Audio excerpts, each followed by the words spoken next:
Let's kick off with what we're seeing in the market, and particularly the headlines around Johannesburg today. Mark Mobius quoted in the Business Day as saying, expect a pullback globally on markets right now. They've run too hard. I'd probably take what he says with a little bit of a pinch of salt. When he was calling the market at the bottom 3-4 months ago and telling everyone to get into the market. So maybe he's a little bit overweighted and wants to take some money off the table. But there's no doubt about it, the emerging markets, the S&Ps, the developing markets, everything else has run very, very strongly. And we're heading into what's typically accepted as one of the toughest months, which is September. Everyone thinks it's October, but traditionally September is the month that returns the least on the markets.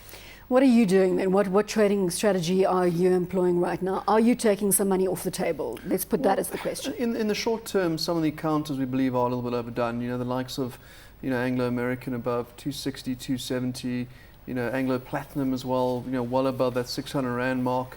These are companies that 3-4 months ago were battling to whether they're going to weather the storm or not. They were talking about rights issues and raising capital. So we do feel they've run a little bit hard, but the long-term investors are still buying on a bit of weakness, but the short-term guys, I think, are taking some money off the table. Results are today. Let's kick off with the Group 5. HIPs up 28%, pretty much in line with what they were forecasting. Strong order book going forward, but I think the key remains in the market as to sustainability beyond 2010 and visibility beyond 2010. Yeah, and that counter sort of fell in line with the rest of the market, but it continues that theme of the inward-looking construction companies, the ones that haven't been exposed to the growth in Dubai and now the pullback in Dubai, that seem to be doing well. Group 5 very nicely positioned, and to return any sort of income at the moment, return on earnings has been good.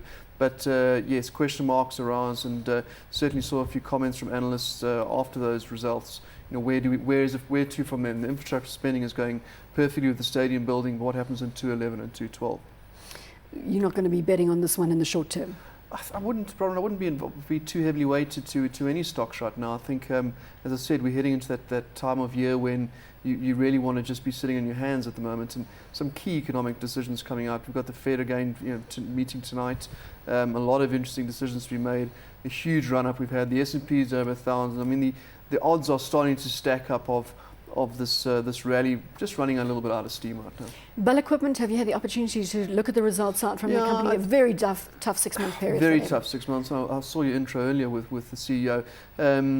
Certainly doesn't bode well going forward.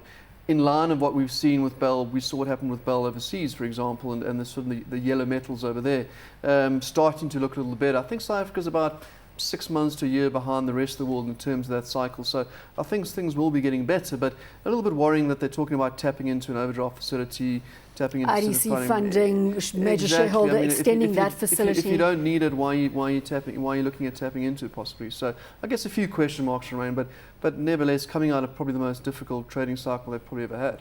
And then another one related to the building industry is Italtile, and there we saw credible results in, again, a difficult environment. Do you have a view on the stock? No, it's a bit small cap for me, Bronwyn, so I don't really have a view on that. Let's look at what you're expecting from the rest of this week. Obviously, we were closed for a public holiday yesterday. It's going to be a short one. What are you expecting key moves to be? Yeah, not a bad day, all things considered. I mean, we should have been down a little bit more in line of what happened on Friday, or certainly on what happened yesterday around the world.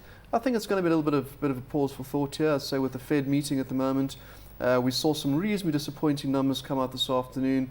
The manufacturing, the wholesale inventories were down more than expected. So I think it's just a bit of reality stepping in, and after this 40-50% run from the bottom of some of these guys in March, probably a little bit of a pause. So I think at the moment the market is, let's just see what happens. Let's see economic data come out, heading into a tough September. All the earnings would have been out as well, which everyone was waiting for, and we can take stock after then. So historically, as you say, September is the tough period. Why have we always thought it's October? Because October's always got that mental, that psych with the 1987 crash. People traditionally think it is October, but it's actually typically September. It's after all the earnings come out in July and August that people reassess their positions. Reassess their positions. The dividends are usually being paid in October if they're semi-annual as well. In August if they're semi-annual. So then a lot of people, the dividend strippers dump it after then as well. So a lot of reason not to be in stocks in September. And a big focus, as you say, on earnings and whether the earnings can substantiate the share prices at the moment. That's entirely right. I mean, let's take a look at some of our counters. Take a look at, for example, a Nedbank or some of our financials. You know, they warned against being 30-40% down on the earnings. The stocks are trading higher than they were 52 weeks ago. So you've got to question, it takes quite a strong view to look through this particular earnings cycle where we are in some of these counters and realise that things are still going to be tough for another 6 months. You've got forward earnings on some of these banks at 11. You've got forward earnings on Anglo Americans, forward PEs, and Amplat's forward PE of right up there at 65, 70. So there's a big question mark if these prices up at these levels substantiate where they are.